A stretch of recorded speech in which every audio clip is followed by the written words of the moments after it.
오늘 본문에 나오는 비유는 예수님께서 잡히시던 순환주간에 화요일 날 하신 말씀입니다. 이 비유를 말씀하시기 전에 대제사장과 백성의 장로들이 성전에 계시던 예수님께 나와서 예수님의 그 권위에 대해서 신문했던 사건이 있었습니다. 그것이 지난주일 말씀이었죠. 그래서 예수님의 권위가 어디로부터 온 것인가를 이제 질문을 던지니까 예수님께서 그들에게 세례 요한의 세례를 가지고 그들에게 반문을 하셨습니다. 세례 요한이 하늘로부터 온 거냐 아니면 사람으로부터 온 것이냐라고 말씀하셨고, 여기에 대해서 이들은 난감해했고 제대로 대답을 못했죠. 자, 대답을 제대로 못한 가운데서 이런 상황 하에서 예수께서 이어서 비유를 세 가지를 말씀하신 것입니다. 그 첫 번째 비유가 두 아들을 포도원에 들어가서 일하라고 한 비유이고, 두 번째 비유는 악한 농부들에 관한 비유, 세 번째는 임금의 아들의 혼인잔치에 관한 비유입니다. 그래서 이 세 가지 비유는 그 당시 성전에 있었던 유대교의 최고 의결기관이자 최고 권력기관이라고 할 수 있는 산헤드린 공회의 중요한 대표자들, 누굴까요? 대제사장들과 서기관들과 백성의 장로들입니다. 대제사장은 원래 한 사람이어야 되는데 성경에는 대제사장들이라고 나와요. 안나스와 가야바라고 얘기합니다. 이 둘 다 돈 주고 제사장직을 산 사람들입니다. 원래 레위 계통에서 나와야 되는데 그게 아니고 상관없이 돈을 로마 당국에 갖다 바치고 성직을 산 사람들이죠. 그러니 이런 사람들이 가지고 있는 관심사가 무엇이겠습니까? 돈을 많이 들여서 대제사장직을 샀으니까 그 종교 권력을 이용을 해서 자신들의 이권을 확보하고 더 많이 그것을 소유하기 위해서 혈안이 되어 있던 사람들이 바로 이 사람들입니다. 자, 그런 사람들을 대상으로 예수님께서 이 비유를 말씀하신 겁니다. 그리고 이 세 가지 비유들은 각기 개별적인 것들이 아니고 서로 관련성을 가지고 있는 비유들입니다. 그것을 앞으로 이제 살펴보겠는데, 오늘은 그 첫 번째 비유인 아버지가 두 아들을 포도원에 들어가서 일하라고 하신 비유입니다.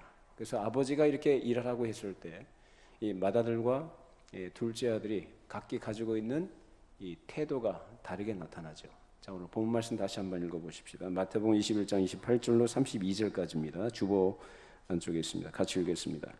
그러나 너희 생각에는 어떠하냐? 어떤 사람에게 두 아들이 있는데 맏아들에게 가서 이르되 얘 오늘 포도원에 가서 일하라 하니 대답하여 이르되 아버지 가겠나이다 하더니 가지 아니하고 둘째 아들에게 가서 또 그와 같이 말하니 대답하여 이르되 실소이다 하였다가 그 후에 뉘우치고 갔으니 그 둘 중에 누가 아버지의 뜻대로 하였느냐? 이르되 둘째 아들이니이다. 예수께서 그들에게 이르시되 내가 진실로 너희에게 이르노니 세리들과 창녀들이 너희보다 먼저 하나님의 나라에 들어가리라. 요한이 의의 도로 너희에게 왔거늘 너희는 그를 믿지 아니하였으되 세리와 창녀는 믿었으며 너희는 이것을 보고도 끝내 뉘우쳐 믿지 아니하였도다. 자, 맏아들은 아버지가 야, 너 포도원에 들어가서 일 좀 해라 그러니까 뭐라고 했습니까? 예, 알겠습니다 해놓고 가요 안 가요? 안 가세요. 둘째 아들 똑같이 아버지가 너 포도원에 가서 일 좀 해라 그러니까 뭐라고 합니까? 싫어요, 안 갈 거예요 그랬는데 나중에 어떻게 했어요? 뉘우치고 들어가서 일했다라고 얘기합니다. 자, 그러면 이 둘 중에 누가 아버지의 뜻대로 행한 자냐? 누굽니까? 둘째 아들이죠. 보면 성경에 보면 항상 둘째 아들이 참 그 역할을 잘하는 걸로 나옵니다. 또 그렇게 쓰임 받는 걸로 이렇게 표현이 많이 되죠. 에서와 야곱 누가 둘째입니까? 야곱이 사기쳤죠. 사기꾼이었죠. 나중에 어떻게 되죠? 회개하죠. 회개하고 돌이켜서 이스라엘의 12지파의 또 조상이 되기도 합니다. 어떻든 이 둘째 아들이 아버지의 뜻을 행했다라고 얘기합니다. 자, 그래서 예수님이 하신 말씀이 세리와 창녀들이 너희보다 먼저 하나님 나라에 들어갈 것이다.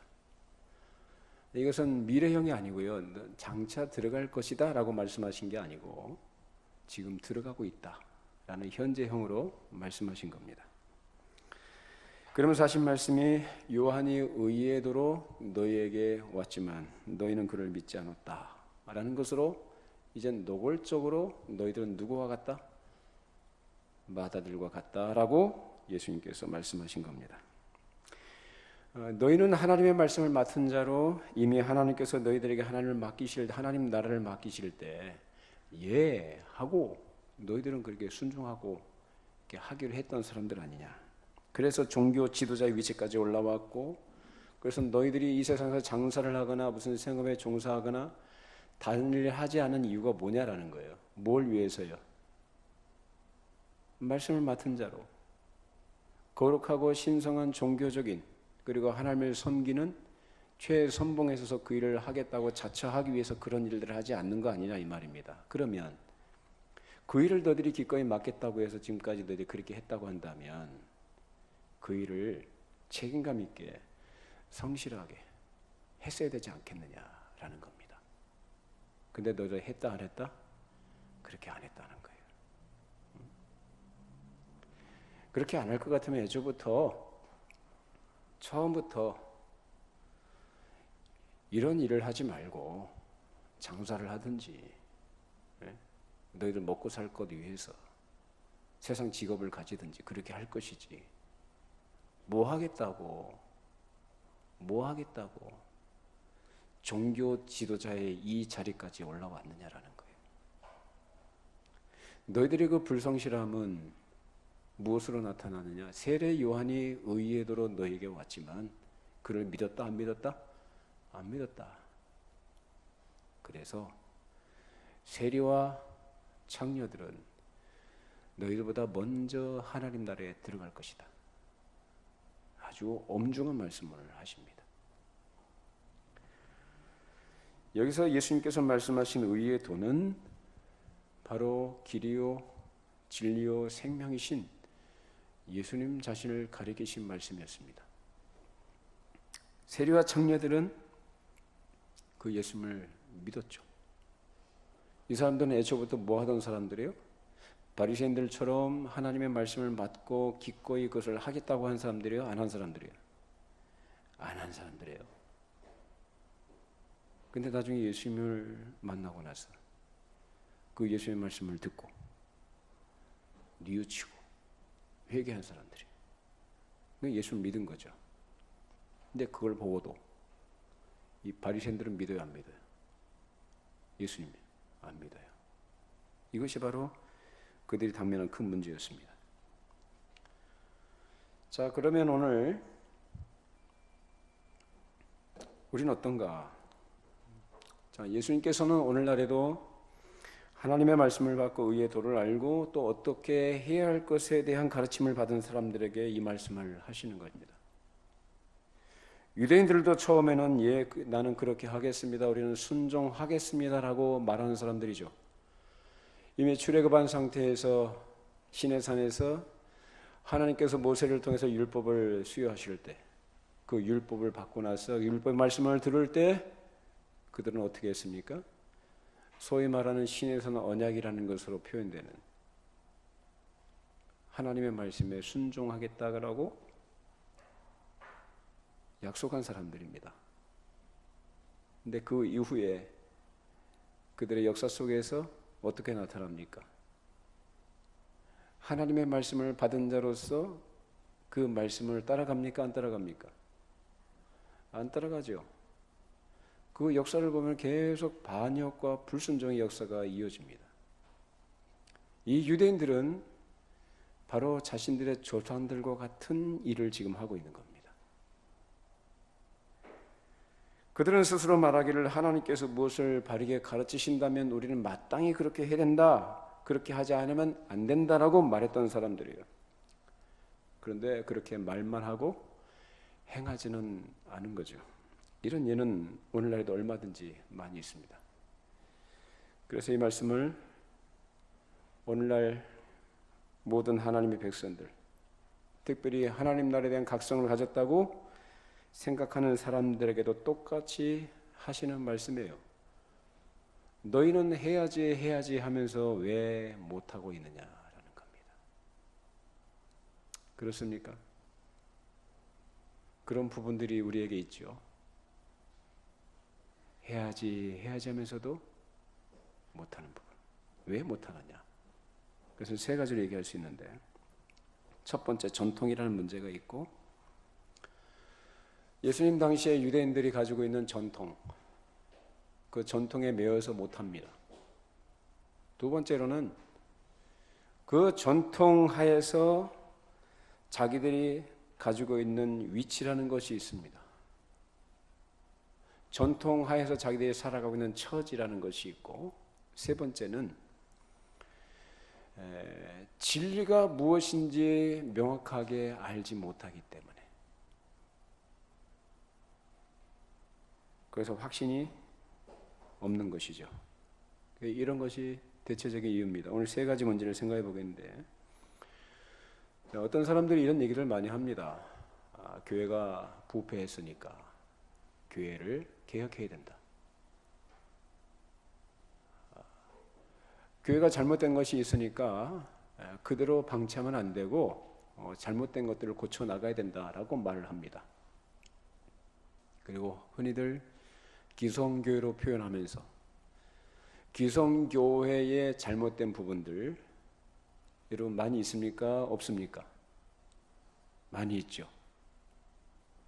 자, 그렇게 그런 것들이 잘못됐으니까 그걸 고치고 개혁을 해야 된다고 말하는 사람들이 이제 그 속으로 들어가게 되면 자기도 똑같이 거기 휩쓸립니다.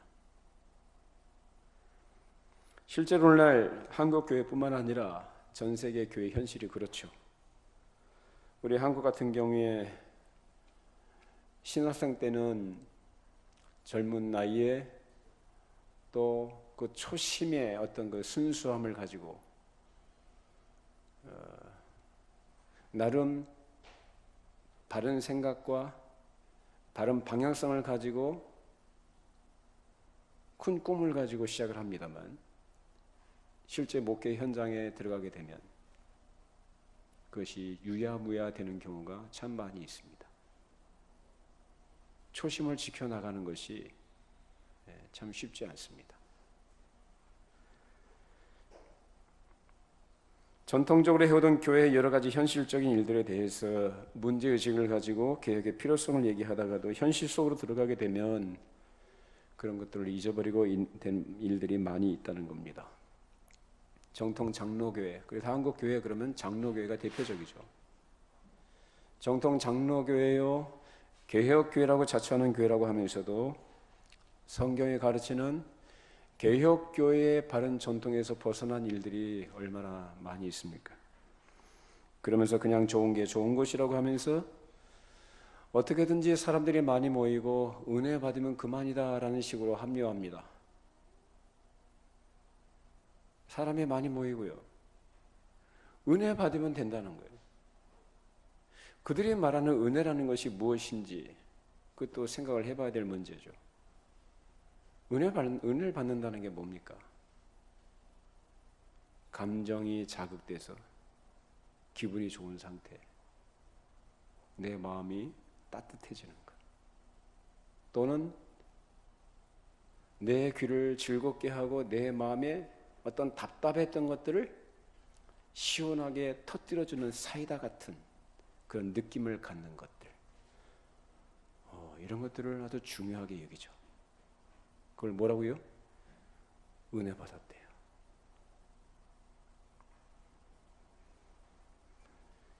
차분하게 말씀을 바르게 배우고 깨달아서 진리를 아는 게 중요한 게 아니고, 마음의 기쁨을 얻는다든지 종교적 감정에 취하게 한다든지 하는 이런 느낌을 중요하게 생각합니다. 그래서 그런 것이 좋다, 그렇게 해야만 사람들이 많이 모이고 교회가 부흥한다.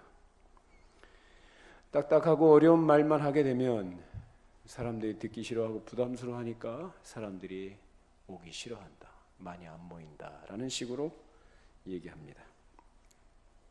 자, 그러니까 짧은 시간 동안에 단기간에 사람들이 많이 모이도록 하기 위해서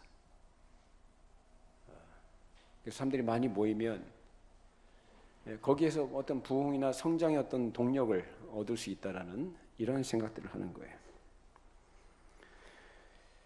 그렇게 사람들을 많이 모은 다음에 또 하는 방식이 뭐가 있냐면 하나님 앞에서 역사적인 교회의 사명이든지 역사된 책임자로서 무엇이 우리가 할 일이냐 하는 것은 제대로 생각하지 않고 어떻게 우리 교회가 사람이 많이 모이고 부흥하고 성장해서 성전 건축도 하고 이런저런 사업을 많이 할 수 있겠는가라는 이런 것들을 추구해 나갑니다. 그렇게 하면 그것이 목회의 성공이다.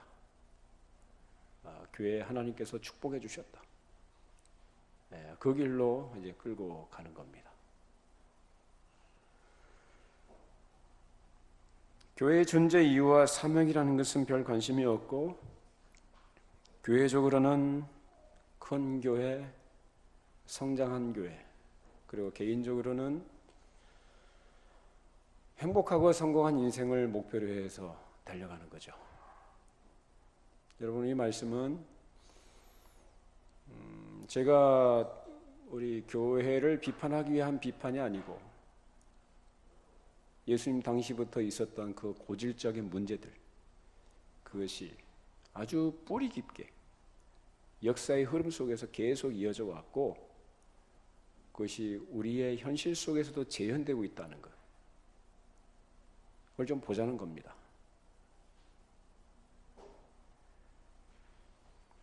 그런 것들이 일반적인 흐름이다 보니까 부지불식간에 남들 다 하는 것이라는 보편적 사고에 길이 들어서 자기도 모르게 그 속으로 빠져 들어가는 겁니다.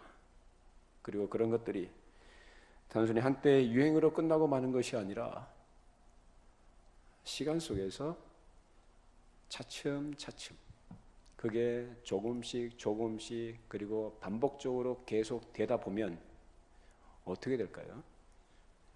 고질화됩니다.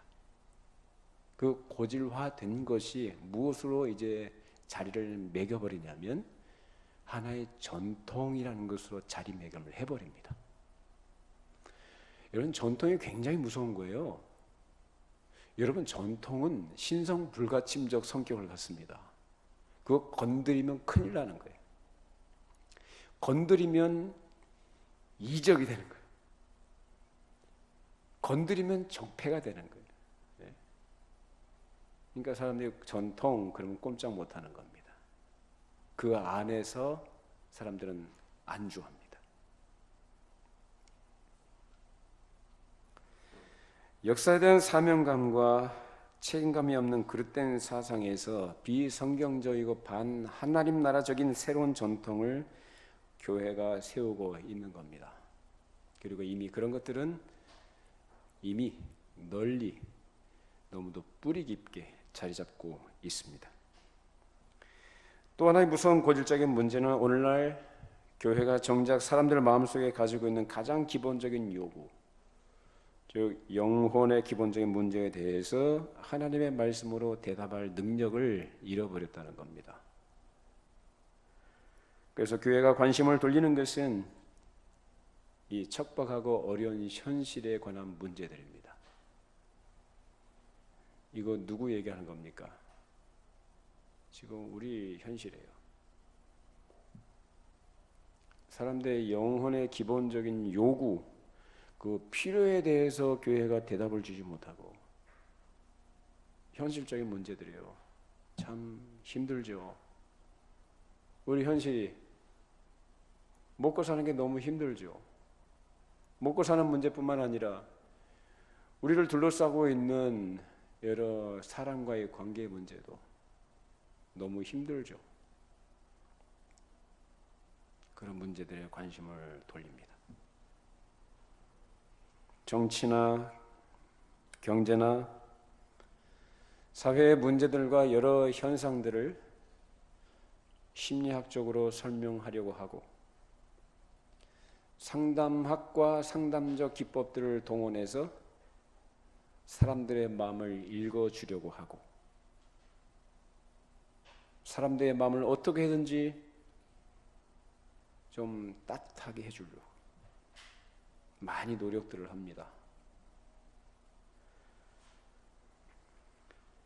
그래서 그러한 것들을 세상의 철학이나 사상이나 심리학적 관점에서 설명하려고 하고 또는 종교 단체의 힘을 가지고 그런 문제들을 해결을 하려고 합니다.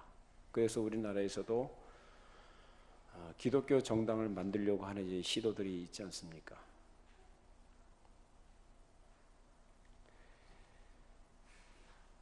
그러나 사람의 영혼의 기본적인 문제는 거기에 있지 않고 그런 것들로 해결되는 게 아니죠. 사람들이 가지고 있는 기본적인 영혼의 요구는 뭡니까? 죄에서 벗어나는 겁니다. 죄의 문제가 해결되는 거죠.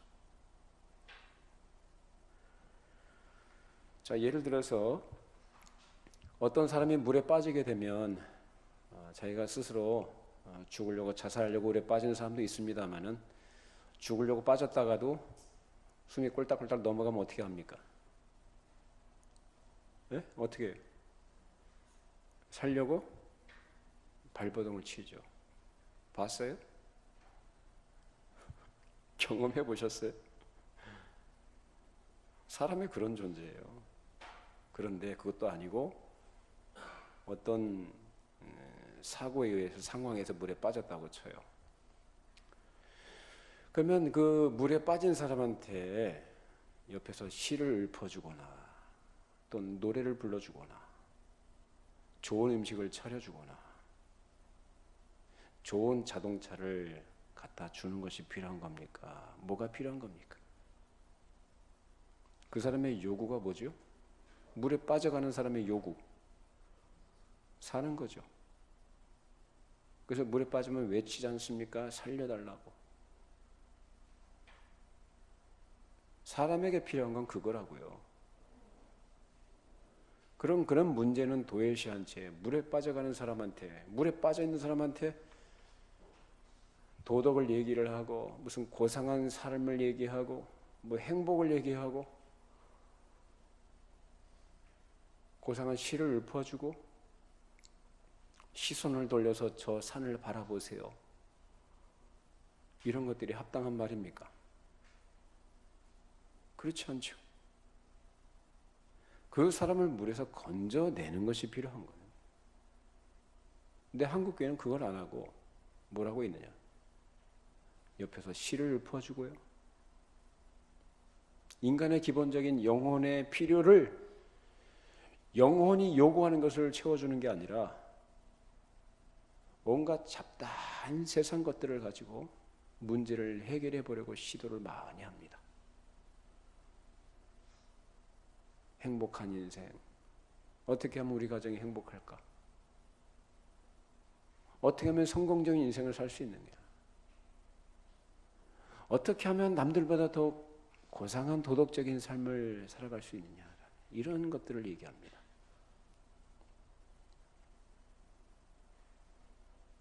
그런 문제들은요, 교회가 제시할 문제는 아닙니다. 지금 지옥을 향해 달려가는 그들에게 어떻게 하면 살 수 있는가?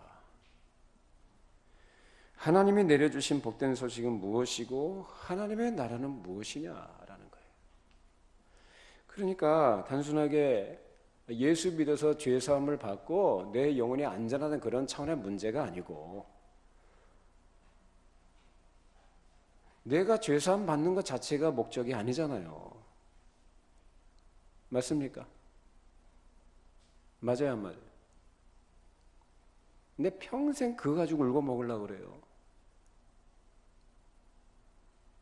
얼마나 불안했으면 자꾸 그거 붙들고 늘어지냐고. 그건 예수 믿는 게 아니죠. 분명히 말합니다. 예수 믿는 사람은 하나님이 주시는 자유와 평안을 누린 줄로 믿습니다. 그게 없으니까 자꾸 반복, 자꾸 확인하는 거예요. 왜 그래요? 그 예수 믿는 거 아니죠?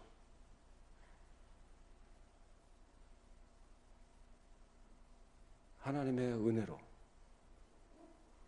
그리스도 안에서 새 생명을 얻은 사람이라면 일단 그것은 기본적인 확신이 있어야 되는 것이고, 그로부터 시작된 하나님 나라 백성으로서의 삶에 대해서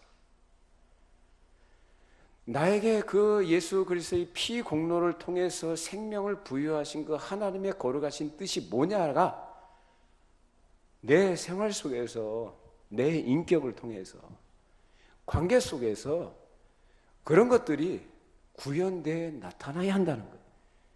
그게 뭐예요? 하나님 나라예요. 하나님 나라 백성들의 삶에 대한 어떤 증거들이, 그것이 내 안에서 또한 싸우는 내용들로, 몸부림치는 것들로 나타난다는 거예요. 아주 치열하게 싸워나가는 거죠. 거기에 필요한 것이 자기 부인이라는 것이고, 자기 십자가를 지고 주님의 뒤를 따라가는 것으로 나타나는 거예요. 결국 그것이 하나님 나라에 속한 백성들의 삶이고, 이 땅에 하나님 나라가 구현되어져 가는 일에 그렇게 교회의 한 분자로서의 역할을 하는 겁니다. 궁극적으로 장차 완성될 하나님 나라가 어떠한 것인가에 대해서 또 성경 말씀을 통해서 구체적으로 계속 배워가는 거예요.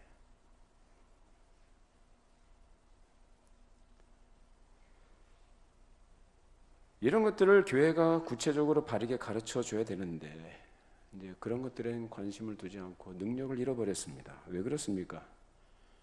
말씀하면서도 하나님의 거룩한 말씀을 등한시하고 무시했기 때문입니다. 그냥 말씀은 그냥 하는 말이고, 그냥 포장으로, 말씀은 이게 포장으로 치고, 실제 속으로 추구하고 채워가는 내용들은 인간의 욕심들과 욕구들이에요. 그래서 하나님 말씀 대신에 인본주의적인 사상과 철학, 그 윤리 도덕적 교훈, 또는 어떻게 하면 잘 살 것인가 하는 사회 경제적 문제들을 중요하게 다룹니다. 그것에 대한 답을 성경에서 찾으려고 하는 거예요. 뭘 이용을 해서? 성경 구절들을 이용을 해서. 그렇게 성경 구절을 인용을 하고 사람들의 현실적인 문제들에 적용시키는 것이 중요한 방법론이 된 겁니다. 물론 성경에는 물론 철학적 요소가 있고 도덕적 기준들이 다 있습니다. 예를 들면 예수님께서 말씀하신 산상수훈 가운데 팔복에 대해서 심령에 가난한 자는 복이 있나니 천국이 그들의 것이며, 얼마나 심오합니까?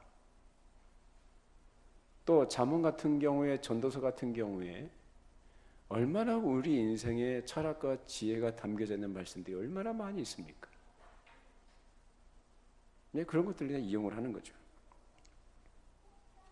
그러나 그런 것들이 주가 될 때 성경은 하나님의 말씀으로서 아무런 의미를 가지지 않게 됩니다. 은혜의 방도가 아닌 이상 성경은 하나님의 말씀이 아니게 되는 겁니다.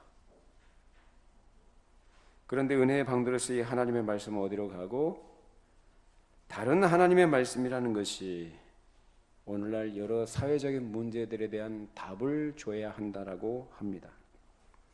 자, 그러면 그런 답을 그들에게 준들, 그들이 만족하겠습니까? 만족할 수가 없죠. 왜? 인간이 기본적으로 그 영혼이 요구하는 것은 그게 아니거든요. 근데 자꾸 격가지를 가지고 치려고 하는 거예요. 주변적인 것들을.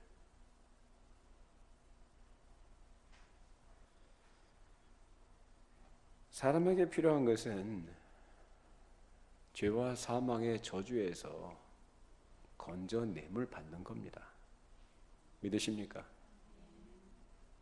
그게 해결이 안 된 상태에서 행복론을 얘기를 하고 인생의 성공담을 얘기를 하고 꿈을 꾼들, 종교심을 부추겨서 어떤 종교적 만족감을 얻게 한들, 그것이 해결책이 되겠느냐 말이에요. 죽어가는 사람한테 반창고 붙여주는 거예요. 다 소용없어요. 그런 것들은요. 건져주는 것이 중요합니다. 성경은 적어도 하나님의 말씀으로서 지금 인간들이 처해 있는 이 세상의 절망과 흑암 가운데서 건져내시려는 하나님의 말씀인 거죠.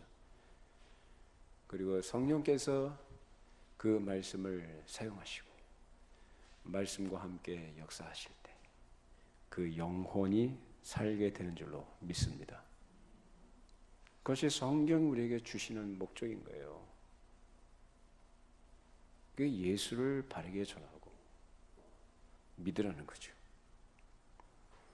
그럼에도 불구하고 성경에서 그런 모든 신적인 권위를 배제하고 나머지 가지고 있는 철학적 이치나 도덕적 기준으로 그리고 여러 가지 아름다워 보이는 내용들로 보이는 위대한 문학과 사상의 원천으로 그걸 제시하면서 그것으로 세계의 인간의 문제를 해결해 나가려고 한다는 겁니다. 이것이 오늘날 세상의 많은 교회들이 가지고 있는 인식들입니다. 그래서 설교도 어떻게 하죠? 거기에 맞춰서 하는 거죠.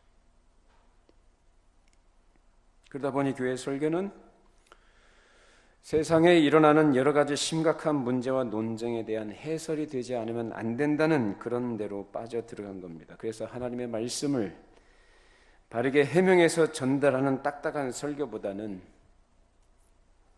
이제는 세상의 전통이 되어져 버린 사람들의 관심사들에 대해서 깊이 분석하고 거기에 대한 기독교적인 해답을 설명하라고 합니다. 무엇으로? 설교로. 여러분, WCC가 바로 그런 것들을 앞장서서 하고 있는 단체입니다. 하나님의 말씀이 은혜의 방도로서 선포되지 않는다면 기독교는 무기력하게 됩니다. 무기력하게 되면은 어떻게 될까요? 당연히 세속화가 되죠. 자, 세속화가 된다는 것이 뭡니까? 사람의 생각이 중심이 되는 거예요. 사람의 요구와 인간적인 만족을 채워주는 것으로 치달아가는 것이 세속화입니다. 그래서 사람의 숫자나 건물이나 인간적인 지혜나 재력이나 사회적인 힘들을 의존하게 되는 겁니다. 이것이 세상에 있는 교회가 안고 있는 고질적인 문제들입니다. 그리고 이 문제는 이미 오래전부터 있어 왔습니다. 언제부터요? 예수님 당시부터도. 유대 종교가 그런 거 아닙니까? 하나님의 말씀이라고 하는데 그들은 하나님의 뜻이 뭔지 몰라요. 종교 지도자들은 누구를 의존해요? 하나님을 의지해요? 하나님을 두려워해요? 아니요, 누구를 두려워해요? 대중을 두려워하죠. 지지 기반이니까. 여러 가지 종교적인 화려한 행사들과 그 의식들을 치러내면서 소위 말하는 율법을 지킨다고 하면서 거기에서 편 가르기 하고 비판하고 자기들은 도덕적으로 우월하다는 생각에 빠져 있습니다. 자기들은 괜찮다는 거죠. 종교적 기득권을 지켜나가고 자기들의 이권 사업들을 온갖 명분을 다 갖다 붙여서 스스로 합리화하고 백성들이 어디로 가는지엔 관심이 없고 둘 다 구덩이에 빠지는 인도자들이 되었던 것이 바로 그 당시 종교 지도자들의 모습들이었습니다. 이런 교회의 현실을 바라보면서 오늘날 그러한 모습들이 재현된다고 할 때 그러면은 개혁된 교회는 날마다 개혁된다는 말이 있거든요. 그만큼 우리는 불완전하다는 얘기거든요. 자, 좋은데 교회가 개혁을 해야 된다고 하면서 잘못된 것들을 고쳐나가야 된다고 하면서 우리는 하나님 앞에서 예수님 당시에 그들과 또 오늘날 우리가 문제 있다고 생각하는 그러한 그런 모습들을 우리가 바라보면서 우리가 얼마나 다른가라는 겁니다. 거기서 우리는 무슨 생각을 해야 되겠습니까? 우리 교회는 어떻게 하고 있느냐? 우리 교회의 모습은 어떠하냐? 우리 교회가 다른 교회들이 하는 것 이것저것 안 한다고 하는 것을 스스로 괜찮다고 생각하고 있지 않느냐라는 겁니다. 우리가 사람이 많이 모이거나 무슨 크고 대단한 일을 하진 않지만 적어도 역사적인 사명이라는 것이 무엇인가를 늘 인식하고 있는 그러한 교회라고 한다면 세상 교회의 전통과 그것이 가지고 있는 무섭고 고질적인 문제들을 바로 볼 수 있다고 한다면 참 좋겠는데 그것마저도 볼 줄 모르고 그것과 구별되어진 우리의 모습이 아니라고 한다면 우리 존재의 의미가 뭔가라는 겁니다.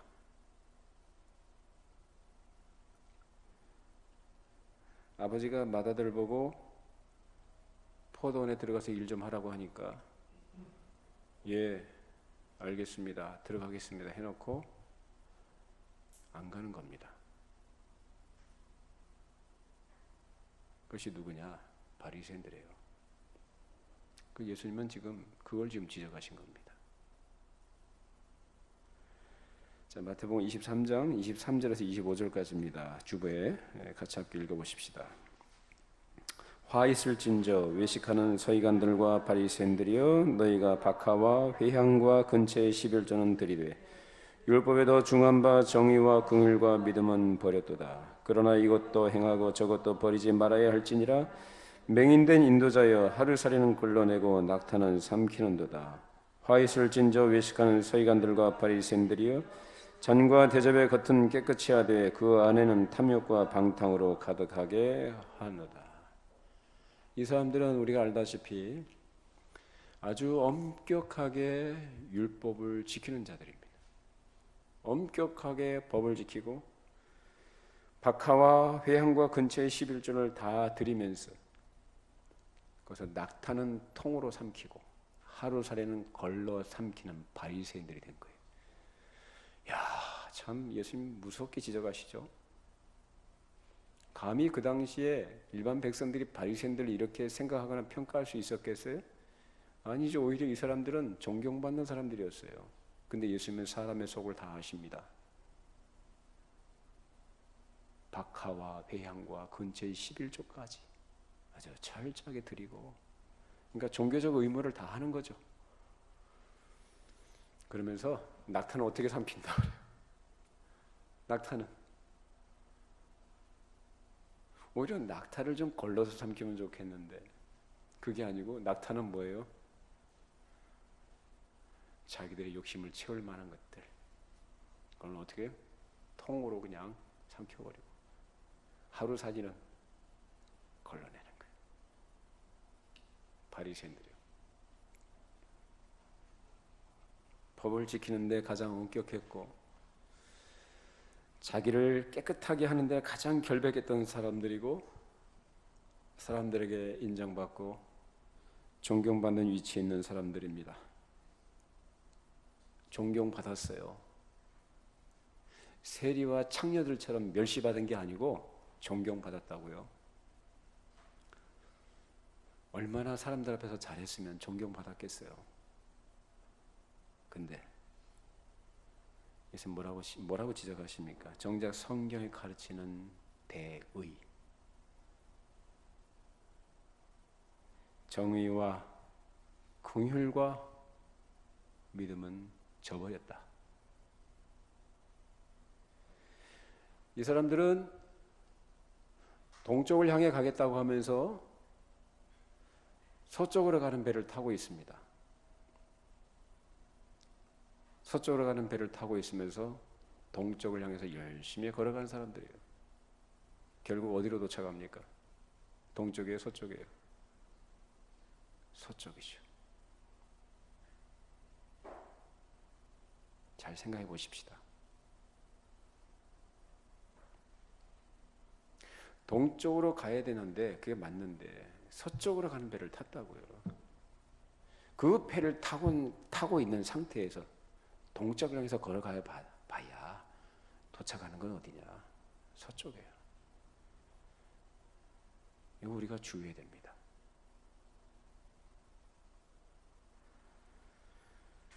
언제까지나 자기 안위를 추구하고 현실에 안주해 있으면 안 됩니다.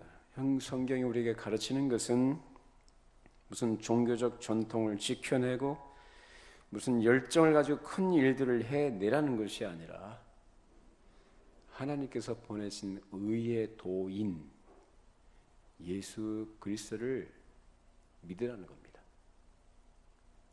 하나님의 일은 뭐냐? 종교적 사업을 해내는 것이 하나님의 일이라기보다는 그 전에 뭡니까? 하나님이 보내신 그 아들 예수를 믿는 것이 하나님의 일인 줄로 믿습니다. 예수를 믿되 똑바로 믿으라는 거예요. 바르게 믿어라.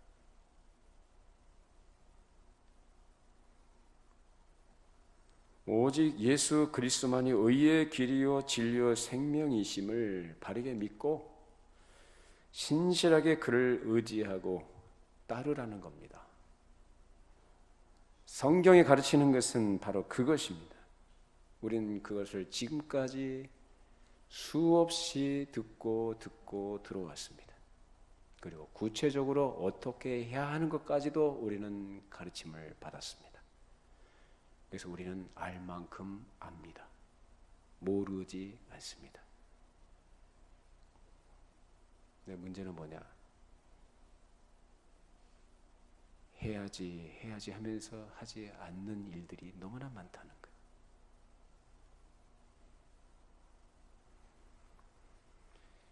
우리가 예수를 믿고 신앙생활을 하는 사람이라고 한다면 적어도 내가 왜 예수를 믿는가라는 부분들, 하나님께서 왜 나를 그 예수 그리스도를 희생시키면서까지 구원하셨는가라는 걸 생각해 보시라는 거예요. 네? 예수님이 나를 위해서 죽으셨으니까 감사합니다. 나 구원받았습니다. 그게 다가 아니고 그것이 출발점이 됐다고 한다면 그러면 하나님이 원하시는 하나님의 나라는 뭐냐? 하나님 나라의 열매를 맺는 것은 이 땅에서 살아가는 신자로서 살아갈 때 그 생활 속에서 나타나도록 되어 있는 것인데 그 하나님이 기뻐하신 열매는 뭐냐? 어떻게 하나님의 나라가 이 땅에 구현이 되는 것이냐? 그리고 장차 이루어질 하나님 나라에 완성될 그 영광의 나라는 어떠할 것이며 나는 내 인생의 결말에 있어서 하나님 앞에 어떻게 설 것인가 라는 부분들을 생각을 하면서 사시라고요. 아무 생각 없이 그냥 사는 게 아니고.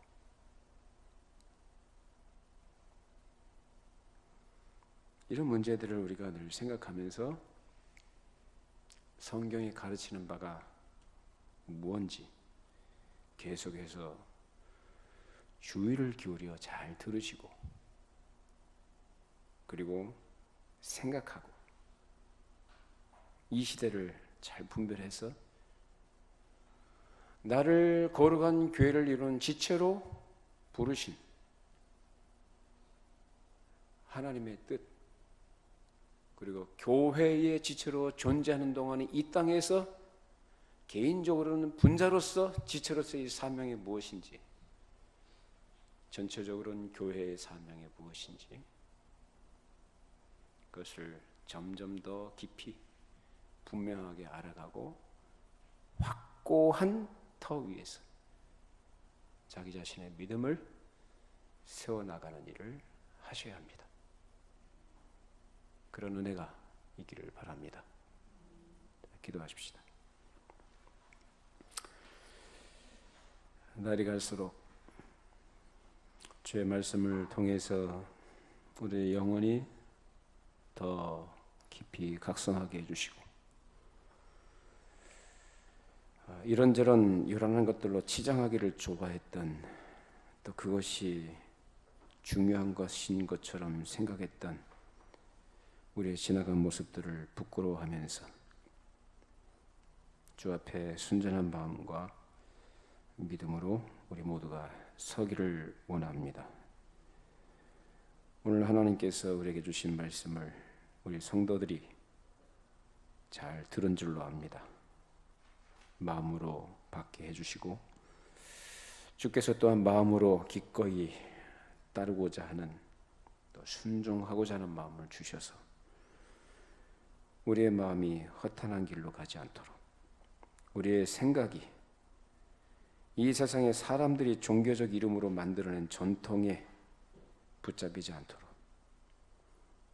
내가 하나님 앞에 어떤 은혜를 받았는지, 그 베푸신 은혜의 목적이 무엇인지를 늘 각성하고 생각하면서 우리를 부르신 하나님께서 맡겨주신 사명, 개인적으로나 교회적으로 우리가 감당해야 될 사명을 우리가 충실하게, 성실하게 감당해 나가며 이 땅의 주의 나라가 구현되는 일에 성실하게 충성 다하는 하나님의 백성들이 되게 하여 주시옵소서. 예수님의 이름으로 기도합니다. 아멘.